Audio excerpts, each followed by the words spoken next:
Let's go! Bienvenue aujourd'hui sur InDesign. Je vais vous montrer tout d'abord comment importer une photo dans InDesign.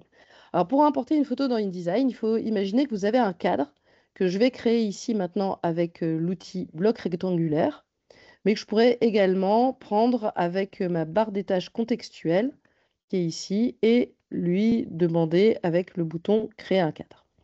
Donc je viens créer ce cadre. On n'oublie pas que ce cadre, dans l'idéal, on le fait aller jusqu'au fond perdu si vous faites un document qui va être imprimé, tout simplement pour que il n'y ait pas de problème avec votre imprimeur. Donc voilà mon cadre et je vais importer une image. Donc vous voyez que dans ma barre contextuelle, j'ai ce bouton importer une image.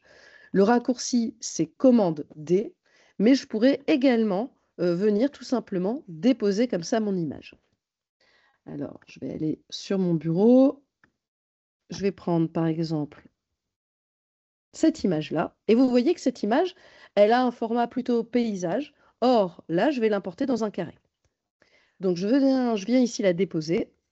Et donc, elle est pas mal, mais elle n'est pas bien positionnée. Alors, ce que je vais faire en premier, c'est je vais lui demander vraiment d'adapter mon image à mon carré.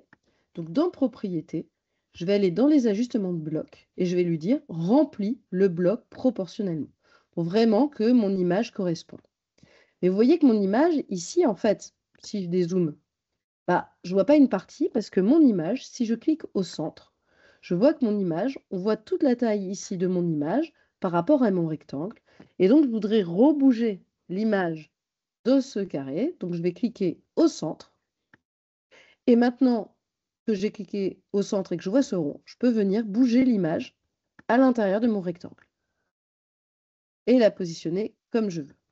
Si je veux agrandir mon image, je me mets sur un coin avec Shift, la majuscule, pour venir garder le ratio largeur-hauteur, ainsi. Alors, je vais le refaire avec une deuxième image. Je vais faire le raccourci commandé. Cette fois, pour changer, je vais prendre une image très en hauteur. Je fais ouvrir. Ici, elle dépasse. Je vais donc lui dire dans Ajustement de bien la remplir. Voilà.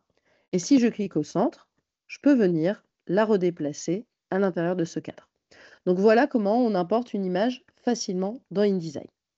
Si je ne veux plus voir tous mes fonds perdus, etc., j'appuie juste sur la touche W.